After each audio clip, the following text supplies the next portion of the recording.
গরমে সারা দেশে school college 7 দিন বন্ধ। হিট স্ট্রোকে বিভিন্ন জেলায় 4 জনের মৃত্যু, বাড়ছে ডায়রিয়া সহ নানা রোগ। কাল ঢাকা আসছেন কাতারের আমির শেখ তামিম। হবে 10 চুক্তি সই, সম্পর্কে নতুন মাত্রা যোগ করবে বলছেন বিশ্লেষকরা। জলবায়ুর লস অ্যান্ড ড্যামেজ তহবিল পেতে চূড়ান্ত প্রস্তুতি নিচ্ছে বাংলাদেশ। বাস্তুচ্যুতরা পাবেন গুরুত্ব, জানালেন পরিবেশ মন্ত্রী। শিক্ষার্থীর মৃত্যুতে প্রশ্নবিদ্ধ চট্টগ্রামের এশিয়ান ইউনিভার্সিটি ফর উইমেন, বিদেশিদের নিরাপত্তা নিয়ে উদাসীনতার অভিযোগ। এবং বঙ্গবন্ধু বঙ্গমাতা গোল্ড কাপের পুরস্কার তুলে দিলেন প্রধানমন্ত্রী। ক্রিকেট ফুটবলের মতো দেশীয় খেলাকে গুরুত্ব দেওয়ার তাগিদ। দেখছিলেন শিরোনাম সংবাদ সকালের সঙ্গে আছি আমি লিনিয়া আফরোজ।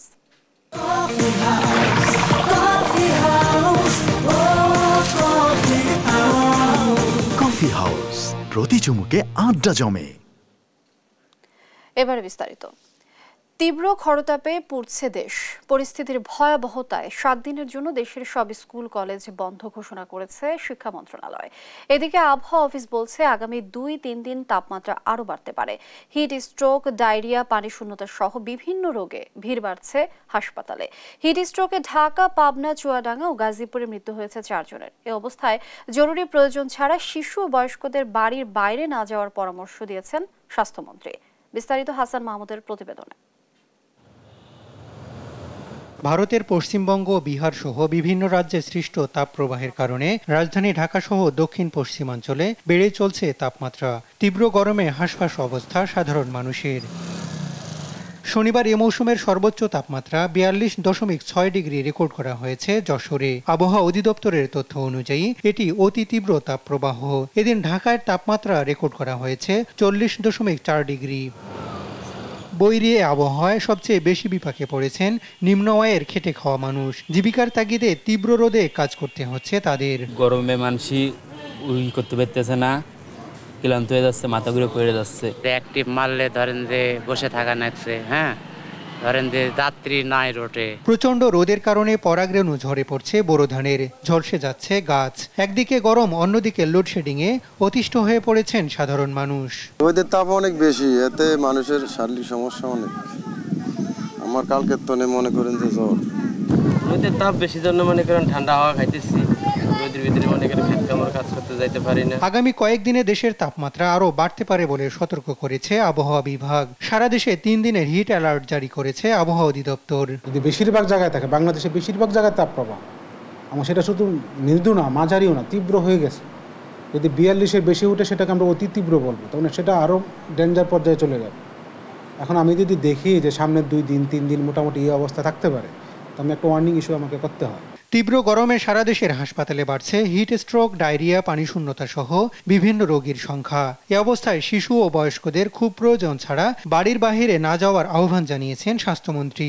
আমাদের কিছু নির্দেশনা আছে স্বাস্থ্য অধিদপ্তর থেকে, সেগুলো সব জায়গায় দেওয়া হবে যেন বয়স্ক এবং শিশুদের জন্য, যেন যারা বয়স্ক এবং শিশু তারা যেন প্রয়োজন না থাকলে ঘরের বাইরে না যায়। সারা দেশে বয়ে চলা তীব্র তাপপ্রবাহের কারণে স্কুল কলেজ 7 দিনের ছুটি ঘোষণা করেছে শিক্ষা মন্ত্রণালয়। ঈদের ছুটি শেষে রোববারের পরিবর্তে 28 এপ্রিল স্কুল কলেজ খুলবে বলে জানায় মাধ্যমিক ও উচ্চ মাধ্যমিক শিক্ষা অধিদপ্তর। হাসান মাহমুদ, দেশ টিভি, ঢাকা। প্রচন্ড গরমে নাভিশ্বাস উঠেছে মানুষের। এ কারণে অনেকে স্বস্তি খোঁজার চেষ্টা করছেন ফুটপাতের শরবতে। তবে অস্বাস্থ্যকর পরিবেশে তৈরি সহজলভ্য এসব শরবত সৃষ্টি করছে মারাত্মক স্বাস্থ্য ঝুঁকি। বিশেষজ্ঞরা বলছেন এসব শরবত গরম থেকে সাময়িক স্বস্তি দিলেও রয়েছে নানা রোগে আক্রান্ত হওয়ার শঙ্কা। বিস্তারিত শাহিদুজ্জামান সাকিবের প্রতিবেদনে। কাঠফাটা রোদ আর তীব্র গরমে স্বস্তির জন্য ঠান্ডা শরবতের জুড়ি নেই। তবে ফুটপাতে বিক্রি হওয়া এসব সহজলভ্য শরবত স্বাস্থ্যের জন্য কতটা ক্ষতিকর সে বিষয়ে উদাসীন সাধারণ মানুষ।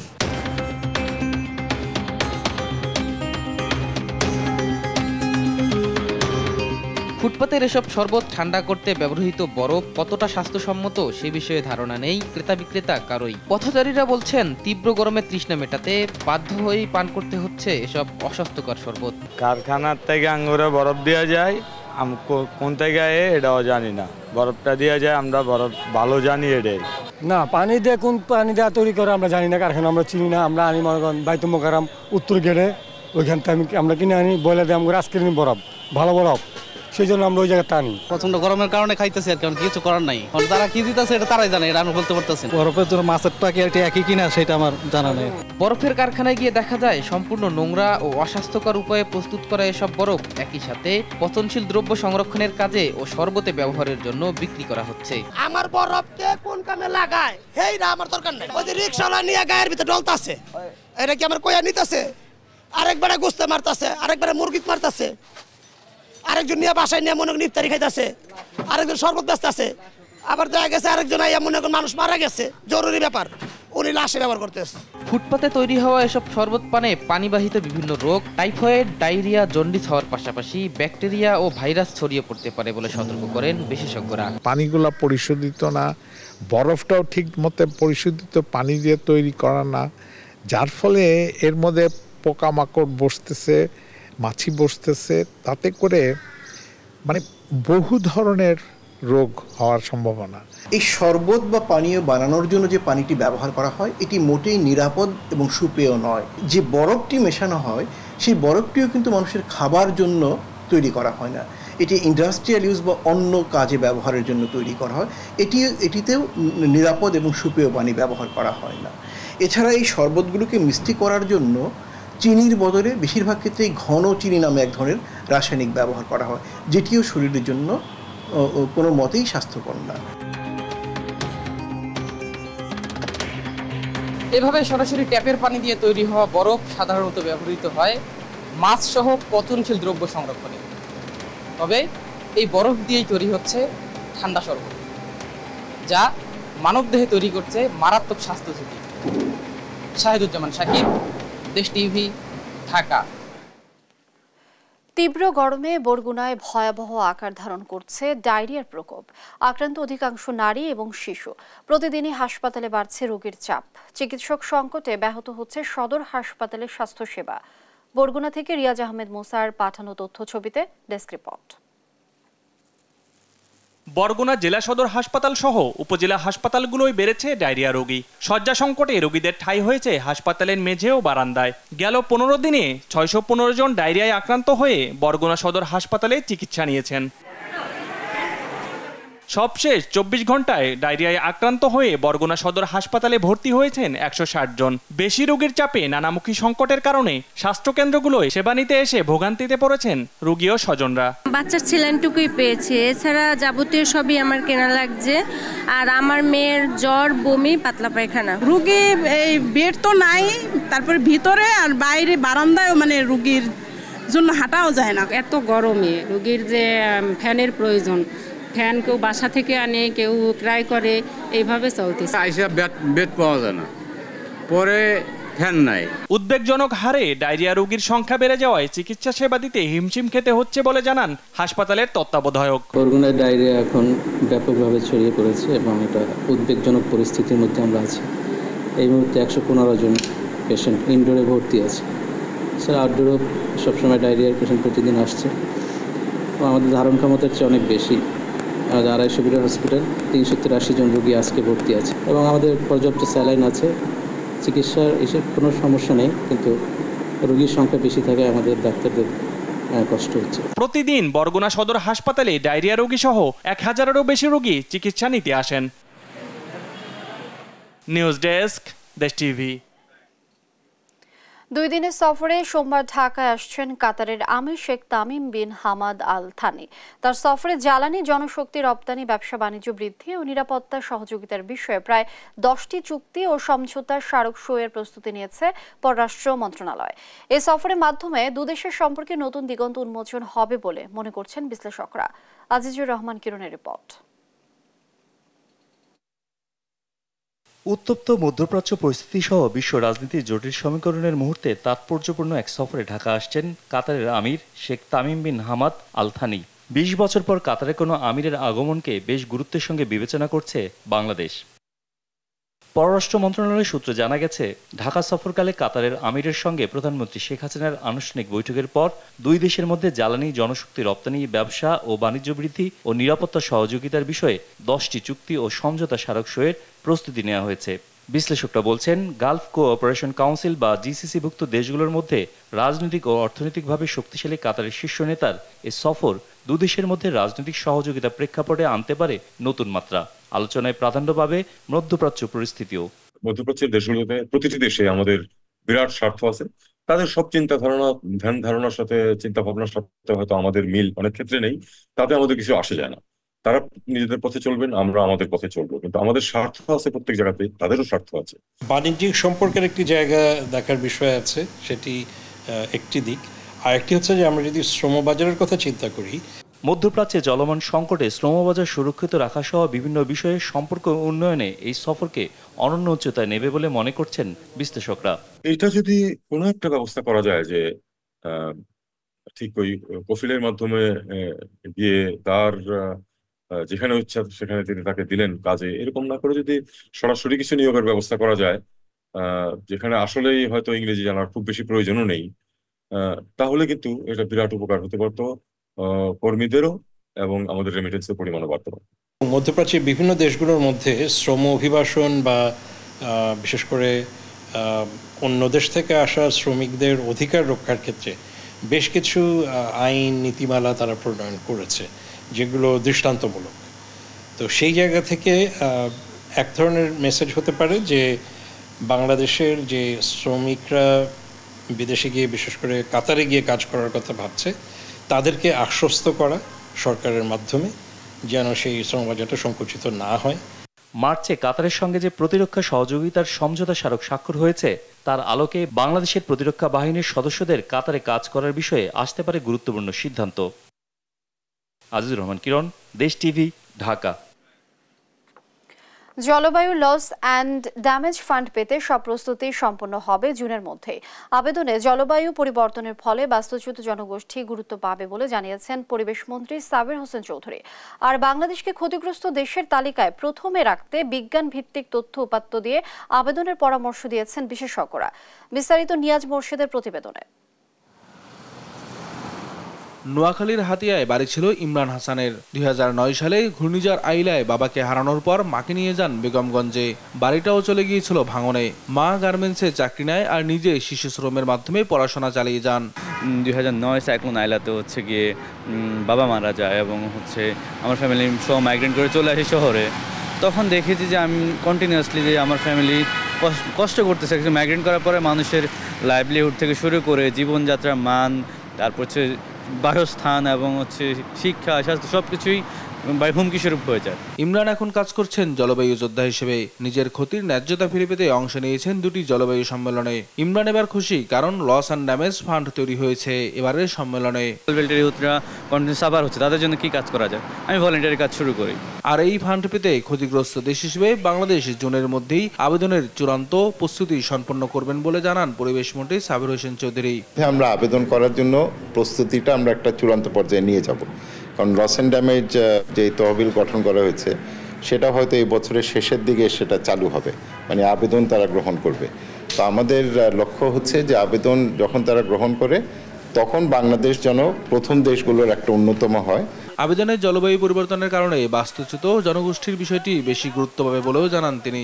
স্থানচ্যুত হচ্ছে, আমরা যেটা বলি যারা ক্লাইমেট রেফিউজি, যে নদী ভাঙ্গনের কারণে বা বিভিন্ন জলবায়ুর যে নেতিবাচক প্রভাব আছে, তাদের বিষয়টা আমরা দেখছি। আমার মনে হয় সেটা আমাদের একটা অন্যতম প্রায়োরিটি হবে। আর উন্নয়ন কর্মী ও জলবায়ু বিশেষজ্ঞরা জানান, সময় ঘনিয়ে আসায় অতি দ্রুত বিজ্ঞান ভিত্তিক তথ্যপত্র দিয়ে আবেদন করতে হবে। এই তহবিলটা যত সহজে এবং যত তাড়াতাড়ি পারা যায় ওখান থেকে টাকা দিয়ে দেওয়া হোক, যেন মানুষগুলো এই যে জলবায়ু পরিবর্তন দ্বারা ক্ষতিগ্রস্ত হচ্ছে তারা এইগুলো কিছুটা হলেও অ্যাড্রেস করতে পারে। আমাদের যথেষ্ট বিজ্ঞানভিত্তিক তথ্য উপাত্তের প্রস্তুতি এখনো পর্যন্ত আমাদের নেই, ফলে ক্ষতিপূরণ দাবি করতে হলে আমাদের নিজেদের আগে ভ্যালিডেটেড তথ্য উপাত্ত নিয়ে নিজেরা আগে প্রস্তুত হতে হবে, তারপর আমরা সেটি বৈশ্বিক দরবারে নিতে পারবো।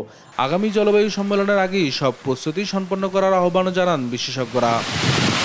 নিয়াজ মোর্শেদ, দেশ টিভি, ঢাকা। বিদেশি শিক্ষার্থীদের নিরাপত্তা নিয়ে উদাসীনতার অভিযোগ উঠেছে চট্টগ্রামের এশিয়ান ইউনিভার্সিটি ফর উইমেনের বিরুদ্ধে। সম্প্রতি মধ্যরাতে পতেঙ্গার আউটার রিং রোড এলাকায় সড়ক দুর্ঘটনায় প্রাণ হারান বিদেশি শিক্ষার্থী। লাওসের নাগরিক ফুড ফাফন বুমবাম জেডলা রাত 9টার পর ক্যাম্পাসের বাইরে যাওয়ার বিধান না থাকলেও কিভাবে গভীর রাতে পতেঙ্গায় গেলেন ওই শিক্ষার্থী তা নিয়ে নানা আলোচনা। চট্টগ্রাম থেকে AK নাজিমের রিপোর্ট, জানাচ্ছেন আল নোমান। সোমবার মধ্যরাতে চট্টগ্রামের পতেঙ্গা থেকে ফেরার পথে দ্রুতগতির পাজেরো গাড়ি ধাক্কা খায় সড়ক বিভাজকে, আর তাতেই মৃত্যু হয় এশিয়ান ইউনিভার্সিটি ফর উইমেনের বিদেশি শিক্ষার্থী ফুটফাফন বুমবাম জেডলার। আহত হন গাড়িতে থাকা আরো দুজন। কিন্তু কি ঘটেছিল সেই রাতে? প্রত্যক্ষদর্শী ও পুলিশ বলছে, মধ্যরাত পর্যন্ত পতেঙ্গা সি বিচে ওই 3 জন মদ্যপান করেন। পরে ব্যক্তিগত পাজেরো গাড়ি চট্ট মেট্রো ঘ 11, 14, 21 করে ফিরছিলেন শহরে, কিন্তু মদ্যপ অবস্থায় গাড়ির গতি নিয়ন্ত্রণ করতে না পেরেই ঘটে দুর্ঘটনা। ঘটনার পর পতেঙ্গা থানা পুলিশ দুর্ঘটনা কবলিত গাড়িটি জব্দ করেছে। ওই পাজেরো গাড়ির চালক মারুয়ান সিহাব ওরফে ইয়ামকে অভিযুক্ত করে একটি মামলা হয়েছে। খোঁজ খবর নিয়ে জানা যায় সে আসলে এশিয়ান ইউনিভার্সিটির স্টুডেন্ট। এই বিষয়ে আমার থানায় একটা সড়ক পরিবহন আইনে মামলা হয়েছে ড্রাইভারের বিরুদ্ধে। মামলাটা তদন্তাধীন এবং আসামি গ্রেপ্তারের জন্য আমরা সর্বাত্মক চেষ্টা করছি। আমরা যে শুধুমাত্র ডেড বডি পেয়েছি, বাকি দুজনের খোঁজ আমরা এখনো পাইনি, তবে পেয়ে যাব খুব শীঘ্রই। তবে দুর্ঘটনার পর প্রশ্ন ওঠে এশিয়ান ইউনিভার্সিটি ফর উইমেনের নিরাপত্তা ব্যবস্থা নিয়ে। নিয়ম অনুযায়ী রাত 9টার পর কোনো বিদেশি শিক্ষার্থীর বিশ্ববিদ্যালয়ের ক্যাম্পাস থেকে বের হওয়ার সুযোগ নেই। তাহলে ওই শিক্ষার্থী কিভাবে গেলেন ক্যাম্পাসের বাইরে? এ ঘটনার পর থেকে বিশ্ববিদ্যালয়টির বিদেশি নারী শিক্ষার্থীদের নিরাপত্তার বিষয় নিয়ে প্রশ্ন উঠেছে। যেসব ছাত্রীরা বিদেশ থেকে আসছে তাদের আগেই বলেছে তাদের সোশ্যালাইজেশন কিন্তু আমাদের দেশীয় আইন কানুন রীতিনীতি আর মূল্যবোধের মধ্যে দিয়ে হয় নাই। সুতরাং তাদের চলবার প্রক্রিয়াটাকে আপনি কতটুকু নিয়ন্ত্রণের মধ্যে রাখতে পারবেন সেটাও একটু প্রশ্নবোধক। আমাদের যে আইনি প্রক্রিয়া আছে, পুলিশ বিভাগ আছে, তাদের দায়িত্ব হচ্ছে এখন গভীরভাবে বস্তুনিষ্ঠভাবে এটা তদন্ত করা। বিদেশি নারী শিক্ষার্থী নিহতের ঘটনা ও মধ্যরাতে ওই শিক্ষার্থী বাইরে কিভাবে গেল এ বিষয়ে বিশ্ববিদ্যালয় কর্তৃপক্ষের সঙ্গে বারবার যোগাযোগ করা হলেও তাদের বক্তব্য পাওয়া যায়নি। নিউজ ডেস্ক, দেশ টিভি। সংবাদ সকালে আরো থাকছে। মশায় অতিষ্ঠ ময়মনসিংহ নগরীর বাসিন্দারা, দিনের বেলাতেও জ্বালাতে হয় কয়েল, নির্বিকার সিটি কর্পোরেশন।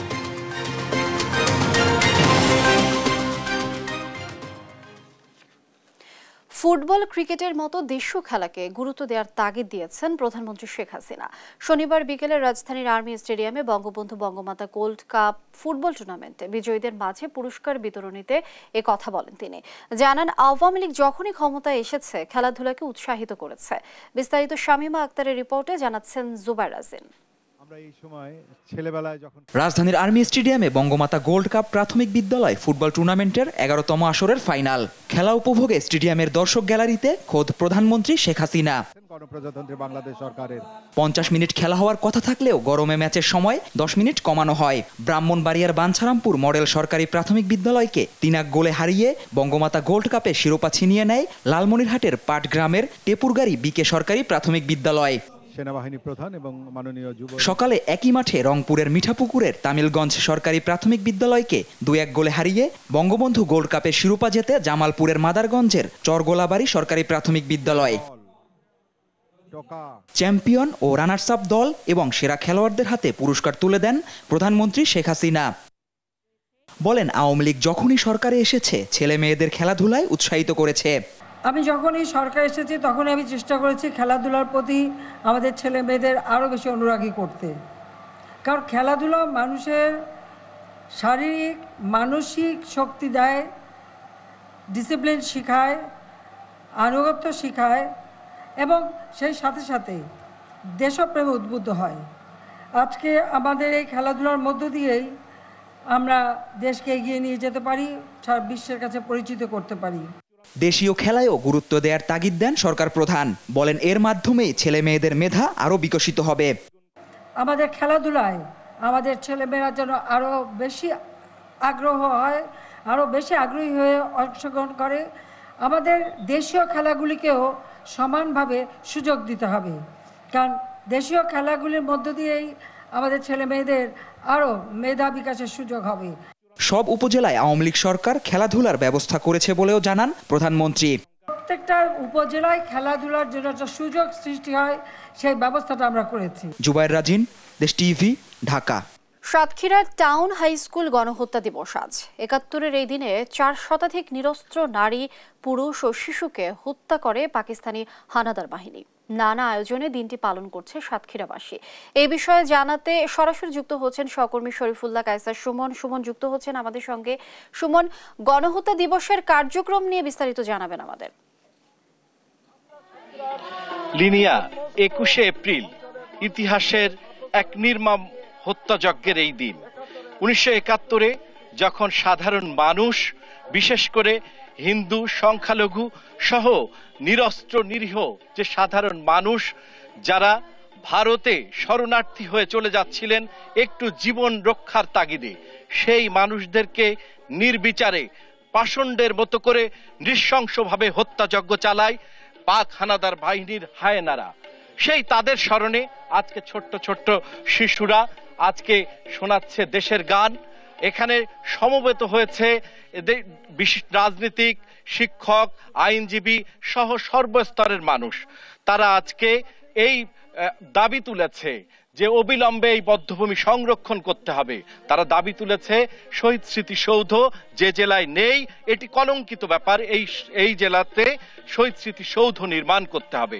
আমরা কথা বলছি দীর্ঘদিন ধরে এই আন্দোলনটি চালিয়ে আসছেন ৭১-এর বধ্যভূমি স্মৃতি সংরক্ষণ কমিটির সাধারণ সম্পাদক অ্যাডভোকেট ফাহিমুল হক কিসলুর কাছে। আপনারা জানেন যে ১৯৭১ সালের ২১শে এপ্রিল এই দিনে পাক হানাদার বাহিনী এবং তার দোসর রাজাকার আল বদর আল শামস মিলে এখানে ভারতগামী অসংখ্য মানুষকে, শত শত মানুষকে এখানে যারা আশ্রয় নিয়েছিল তাদেরকে সকালবেলা ব্যানর দিয়ে খুঁচিয়ে বটি দিয়ে কেটে মাটি চাপা দিয়ে নৃশংসভাবে হত্যা করা হয়েছিল। আমরা স্বাধীনতার ৫৩ বছর পরেও এসেও আমাদের দুঃখ ভারাক্রান্ত মন নিয়ে আমাদেরকে দাবি জানাতে হচ্ছে যে এখানে একটি বদ্ধভূমি স্মৃতিস্মারক নির্মাণ করা হোক। আমরা দীর্ঘ ১৫-২০ বছর ধরে লাগাতারভাবে সরকার এবং জনপ্রতিনিধি সহ বিভিন্ন জায়গায় স্মারকলিপি, মানববন্ধন সহ আন্দোলন করে আসছি। কিন্তু শুনছিলাম লিনিয়া, এই মানুষেরা কিন্তু লাগাতার আন্দোলন করে আসছেন এবং কথা বলে আসছেন, কিন্তু ৬৪ জেলার মধ্যে একটি দুঃখজনক একটি জেলা যেখানে শহীদ স্মৃতিসৌধ নেই, বধ্যভূমিগুলো সংরক্ষিত হয়নি। এই হচ্ছে এইখানকার বাস্তবতা এবং তাদের সেই শহীদদের যাদের রক্তের বিনিময়ে আমরা স্বাধীনতা পেয়েছি তাদেরকে এখন শ্রদ্ধা জানানো হচ্ছে, স্মরণ করা হচ্ছে আর দাবি তোলা হচ্ছে। এই ছিল ২১শে এপ্রিল গণহত্যা দিবসের সর্বশেষ।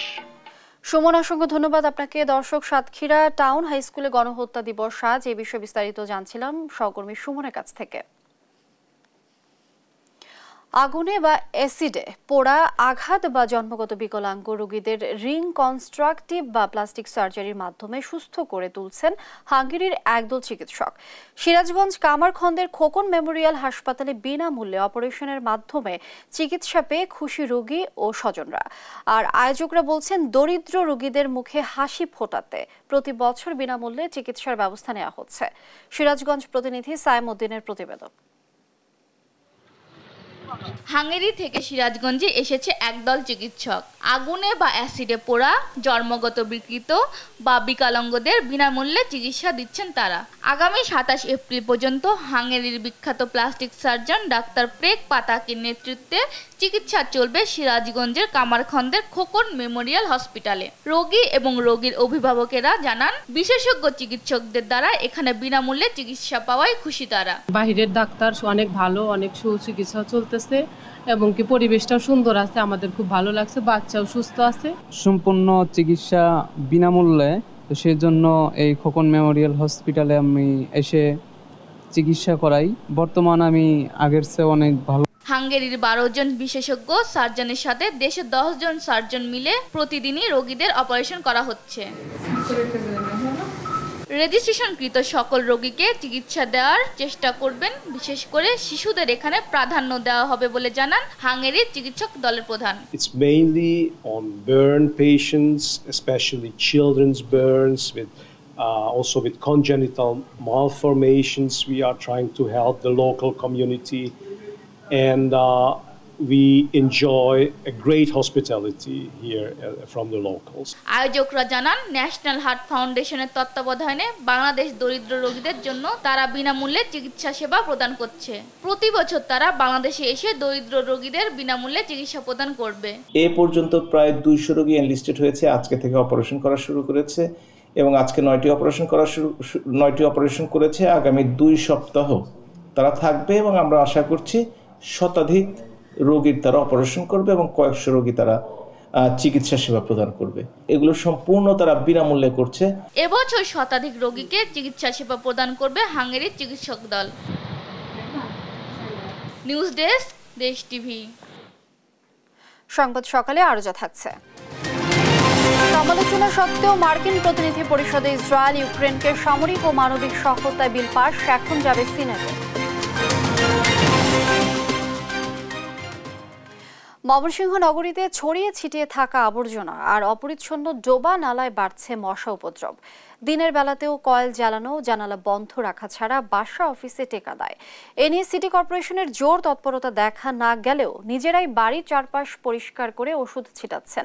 বিশেষজ্ঞরা বলছেন, ডেঙ্গু সহ মশাবাহিত রোগ ঠেকাতে নিয়মিত পরিচ্ছন্নতা কার্যক্রমের পাশাপাশি মানুষকে সচেতন করতে হবে। ময়মনসিংহ থেকে সহকর্মী ইলিয়াস আহমেদের পাঠানো তথ্য ছবিতে টুম্পা আফরোজের রিপোর্ট। নগরীর 33টি ওয়ার্ডে অন্তত 10 লাখ মানুষের বসবাস। শীত শেষে গরমের শুরুতে প্রতি বছরের মতো এবারও বেড়েছে মশার উপদ্রব। সম্প্রতি কয়েকদিনের বৃষ্টিতে বেড়েছে মশা। বাসাবাড়ি, দোকানপাট, অফিস বা শিক্ষা প্রতিষ্ঠানেও মশার যন্ত্রণায় অতিষ্ঠ সবাই। নিয়মিত খাল ও নালা পরিষ্কার না করায় আবর্জনার স্তূপে মশা বৃদ্ধি পাচ্ছে বলে জানান সাধারণ মানুষ। ড্রেন মেরে নাবি যাবি পিস দিয়ে ড্রেন মেরে মশা একবারে বেড়া ধরে বেঙ্গলের মতো। ড্রেন বদ্ধ হয়ে গেছে না, এই কারণে মশা কোনাকানি চিপা চাপা দেওয়া প্রচুর মশা। কোনোভাবে বাইরে বসার সুযোগ নাই, তারপর ঘরেও থাকার সুযোগ নাই।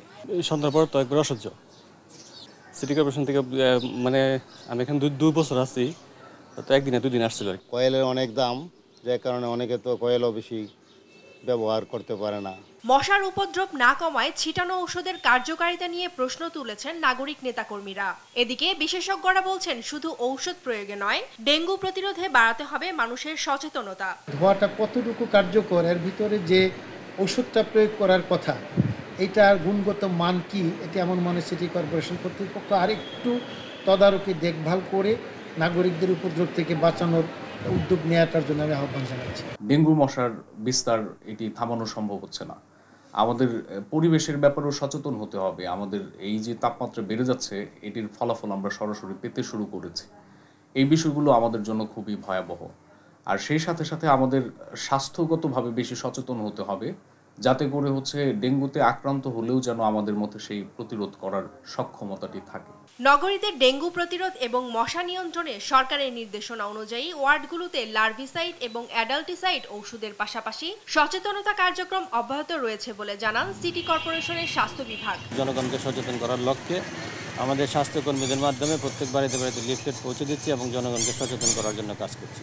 আমাদের স্কুল ভিত্তিক প্রোগ্রাম আছে, স্টুডেন্টদেরকে সচেতন করা, এবং আমাদের বিভিন্ন বাসাবাড়িতে লার্ভা শনাক্তকরণ টিম কাজ করছে। 4 বছরে মশা নিধনে ময়মনসিংহ সিটি কর্পোরেশনের ব্যয় হয়েছে 4,42,26,000 টাকা। নিউজ ডেস্ক, দেশ টিভি।